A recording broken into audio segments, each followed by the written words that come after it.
Hello everyone, मैं Amit Gautam, Resonance PCCP Hindi and Sanskrit coordinator. और आज हम बात करेंगे क्लास 10th का कोर्स ए का जो टॉपिक हम लोगों ने लास्ट लेक्चर में पढ़ा था, मन्नू भंडारी, उसके पाठ प्रवेश के आगे से हम स्टार्ट करेंगे आज के इस चैप्टर को। एक कहानी यह भी।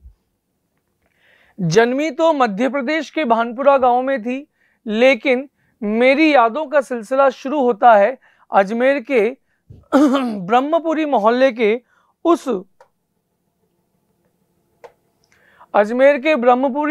के उस दो मंजिला मकान से, जिसकी ऊपरी मंजिल में पिताजी का साम्राज्य था, जहां वे निहायत अव्यवस्थित ढंग से फैली बिखरी पुस्तकों, पत्र पत्रिकाओं और अखबारों के बीच या तो कुछ पढ़ते रहते या फिर डिक्टेशन देते रहते। डिक्टेशन मतलब होता है अपनी बात को बार बार मौखिक अभिव्यक्ति के माध्यम से लगातार बोलते रहना।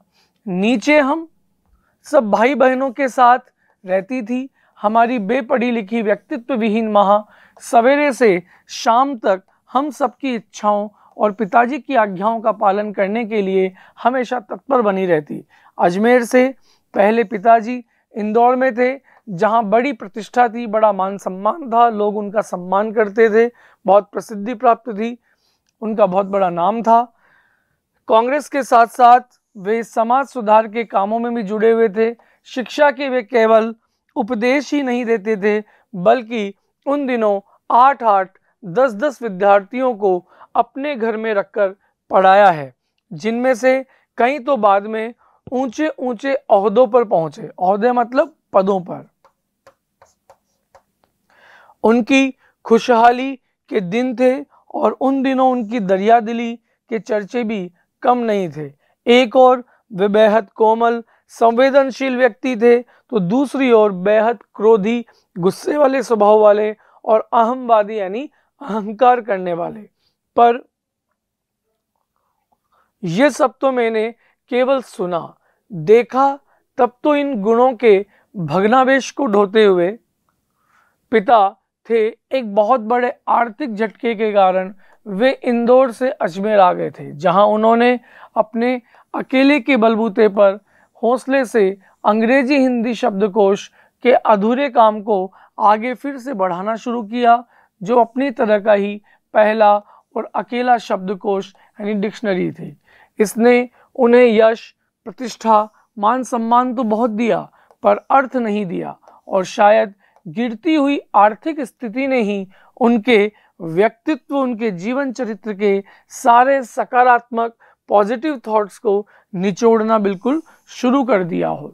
सिकुड़ती हुई, कम होती हुई आर्थिक स्थिति के कारण और अधिक विस्फारित उनका अहंग यानी अहंकार, घमंड, उन्हें इस बात तक की अनुमति नहीं देता था कि वे कम से कम अपने बच्चों को तो अपनी आर्थिक मजबूरियों का भागीदार बनाएं, अपने बच्चों से इस प्रकार की बातें करें कि हम अभी आर्थिक तंगी से गुजर रहे हैं, लेकिन वो कभी भी इस प्रकार की बातें अपने बच्चों को नहीं बताते थे।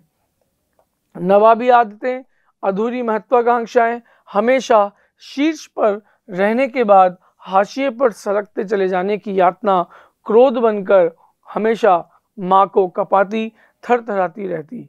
अपनों के हाथों विश्वासघात की जाने की कैसी गहरे चोटें होगी वे जिन्होंने आंखें मूंद कर मतलब आंखें बंद कर वाले पिता को बाद के दिनों में इतना शक्की, इतना संदेह करने वाला बना दिया कि जब तब हम लोग भी इसकी चपेट में आते ही रहते। पर यह पितृगाथा, अपने पिता की कहानी मैं इसलिए नहीं गा रही हूँ कि मुझे उनका गौरवगान करना है, मुझे उनके गुणों के बारे में बताना है, बल्कि मैं तो यह देखना चाहती हूँ कि उनके व्यक्तित्व, उनके जीवन चरित्र की कौन सी खूबी, कौन सी अच्छी विशेषता और कौन सी खामियां हैं जो मेरे व्यक्तित्व के ताने बाने में गुथी हुई है। कि पिताजी के व्यक्तित्व में ऐसा कौन सी अच्छी बातें थी जो मैंने अपनाई, कौन सी कमियां थी जो मैंने अपनाई, तो मेरे ताने बाने के अंदर ऐसी क्या चीजें हैं जो गलतियां हैं या अच्छियां हैं। अनजाने अनचाहे किए उनके व्यवहार ने मेरे भीतर किन किन प्रकार की ग्रंथियों को जन्म दिया। मैं काली हूँ, बचपन में दुबली और मरियल यानी बहुत पतली भी थी। गोरा रंग पिताजी की कमजोरी थी। सो बचपन में मुझसे 2 साल बड़ी, खूब ही गोरी, स्वस्थ और हंसमुख बहन सुशीला से हर बात में तुलना, फिर उसकी प्रशंसा नहीं, क्या मेरे भीतर ऐसे गहरे हीन भाव की ग्रंथि पैदा नहीं कर दी कि नाम, सम्मान और प्रतिष्ठा पाने के बावजूद आज तक मैं उससे उबर नहीं पाई हूँ। आज भी परिचय करवाते समय जब कोई कुछ विशेषता लगाकर मेरे लेखकीय उपलब्धियों का जिक्र करने लगता है तो मैं संकोच से सिमटी नहीं जाती, बल्कि गड़ने गड़ने को हो जाती हूँ कि मैं इन सब चीज़ों को सुधार कर सकूं। शायद अचेतन की किसी परत के नीचे दबी इस हीन भावना के चलते मैं अपने किसी भी उपलब्धि पर भरोसा नहीं कर पाती। सब कुछ मुझे तुक्का ही लगने लगता कि जैसे मैं बिल्कुल असंदेह भाषा के अंदर तुक्का मार करके या बिना किसी मेहनत के ही मैंने काम किया हो। पिताजी के जिस शक्की स्वभाव पर मैं कभी भन्ना जाती, अर्थात कभी गुस्सा हो जाती, क्योंकि पिताजी शक करने लगते और उनके इसी स्वभाव के कारण मन्नू भंडारी जी जो हैं वो तो कभी कभी बनना जाती, मतलब क्रोधित हो जाती। आज एकाएक अपने खंडित विश्वासों की व्यथा, उनकी परेशानी के नीचे मुझे उनके शक्की स्वभाव की झलक ही दिखाई देती है। बहुत अपनों के हाथों विश्वासघात की गहरी व्यथा से उपजा शक, होश संभालने के बाद से ही जिन पिताजी से किसी न किसी बात पर हमेशा मेरी टक्कर चलती रहती, कोई न कोई ताना बाना हम दोनों पिता पुत्री के बीच में चलता रहता, कोई न कोई बहसबाजी होती रहती।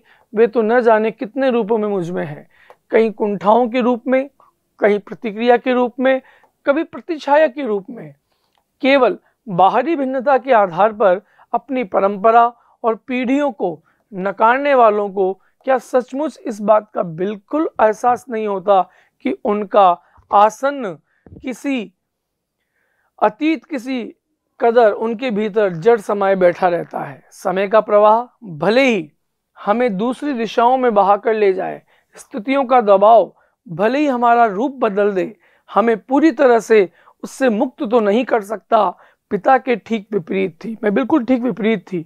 हमारी बेपढ़ी लिखी माँ धरती से कुछ ज्यादा ही धैर्य और सहनशक्ति वाली थी।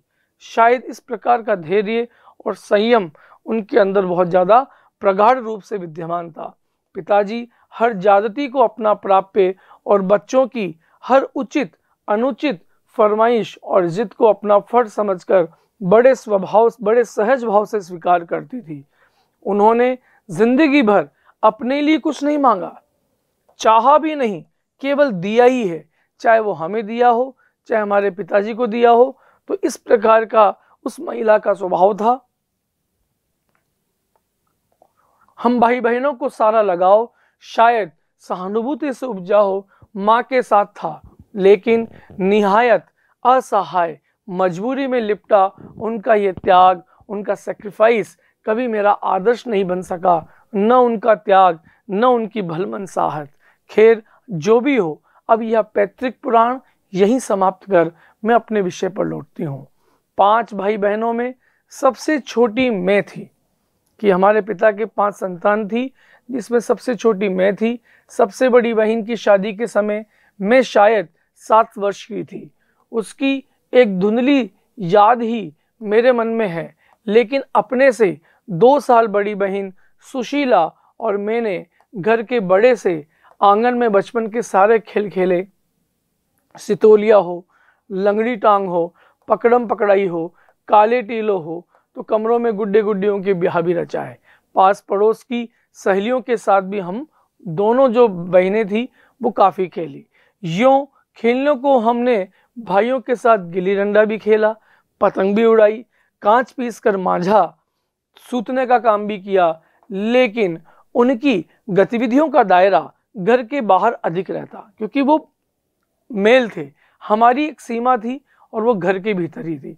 हाँ, इतना जरूर था कि उस जमाने में घर की दीवारें घर तक ही समाप्त नहीं हो जाती थी, बल्कि पूरे मोहल्ले तक फैली रहती थी। मतलब लोगों के अंदर संयुक्त परिवार के साथ साथ मोहल्ले के अंदर भी इस प्रकार के विश्वास मौजूद थे। इसलिए मोहल्ले के किसी भी घर में जाने पर कोई पाबंदी नहीं थी, बल्कि कुछ घर तो परिवार का हिस्सा थे। आज तो मुझे बड़ी शिद्दत के साथ यह महसूस होता है कि अपनी ज़िंदगी खुद जीने के इस आधुनिक दबाव ने महानगरों के फ्लैट में रहने वालों को हमारे इस परंपरागत पड़ोस कल्चर से विच्छिन्न करके हमें कितना संकुचित, असहाय, सहायता न करने वाला और असुरक्षित बना दिया है। मेरी कम से कम 1 दर्जन आरंभिक कहानियों के पात्र इसी मोहल्ले के हैं, जहां मैंने अपनी किशोरावस्था गुजार, अपनी युवावस्था, अपनी जवानी के जो समय था, युवावस्था मतलब जवानी की कहानियों के पात्र इसी मोहल्ले के हैं, जहां मैंने अपनी किशोरावस्था गुजार, अपनी युवावस्था का प्रारंभ किया। 1-2 को छोड़कर उनमें से कोई भी पात्र, कोई भी कैरेक्टर मेरे परिवार का नहीं है। बस इनको देखते सुनते इनके बीच ही मैं बड़ी हुई हूँ, लेकिन इनकी छाप मेरे मन पर इतनी गहरी थी, इस बात का एहसास तो मुझे कहानियाँ लिखते समय हुआ।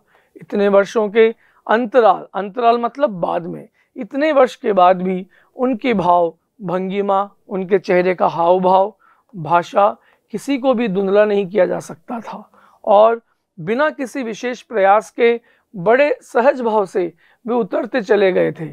उसी समय के दा साहब अपने व्यक्तित्व की अभिव्यक्ति के लिए अनुकूल परिस्थितियां पाते ही महाभोज में इतने वर्षों बाद कैसे एकाएक जीवित हो उठे, यह मेरे अपने लिए भी आश्चर्य का विषय था। एक सुखद आश्चर्य था। उस समय तक हमारे परिवार में लड़की के विवाह के लिए अनिवार्य योग्यता थी, उम्र में 16 वर्ष और शिक्षा में मैट्रिक। सन 1944 में सुशीला ने ये योग्यता प्राप्त की और शादी करके कोलकाता चली गई। दोनों बड़े भाई भी आगे की पढ़ाई के लिए बाहर चले गए।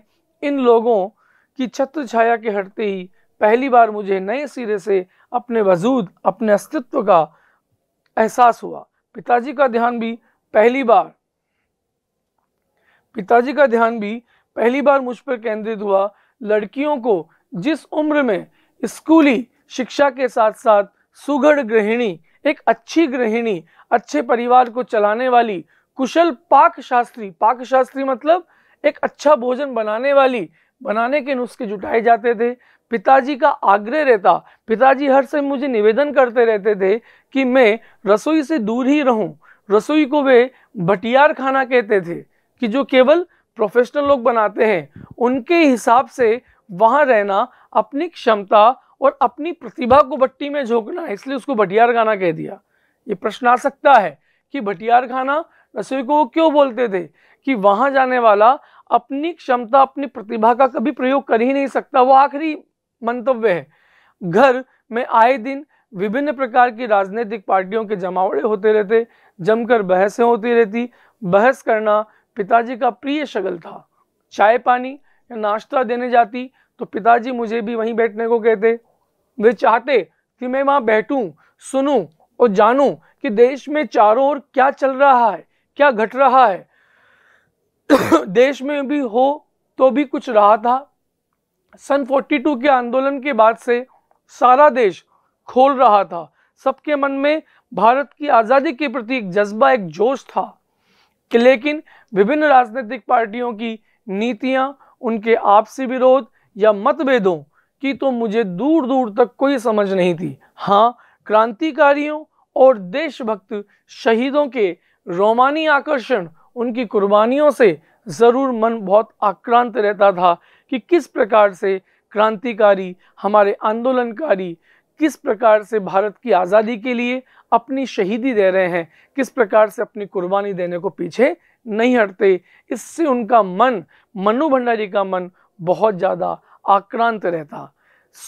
10वीं कक्षा तक ये आलम था कि बिना किसी खास समझ के घर में होने वाली बहसें सुनती रहती, बिना चुनाव किए, बिना लेखक की अहमियत से परिचित हुए किताबें पढ़ती रहती। लेकिन सन 1945 में जैसे ही 10वीं पास करके मैं फर्स्ट ईयर में आई, हिंदी की प्राध्यापिका, हिंदी की एक प्रोफेसर शीला अग्रवाल से मेरा परिचय हुआ। सावित्री गर्ल्स हाई स्कूल जहाँ मैंने ककहरा सीखा। 1 साल पहले ही कॉलेज बना था और वे इसी साल नियुक्त हुई थी, अर्थात उनकी पोस्टिंग पहली बार हुई थी। उन्होंने बाकायदा साहित्य की दुनिया में मुझे प्रवेश करवाया, साहित्य का मतलब बताया। मात्र पढ़ने को चुनाव करके पढ़ने में बदला, खुद चुन चुन कर किताबें दी, पढ़ी हुई किताबों पर बहसें की, तो 2 साल बीतते न बीतते साहित्य की दुनिया में शरद प्रेमचंद से लेकर जैनेन्द्र, वात्स्यायन अज्ञेय, यशपाल शर्मा, भगवती चरण वर्मा तक फैल गई और फिर तो फैलाती ही चली गई। उस समय जैनेन्द्र जी की छोटे छोटे सरल सहज वाक्यों बोली शैली ने बहुत आकृष्ट किया।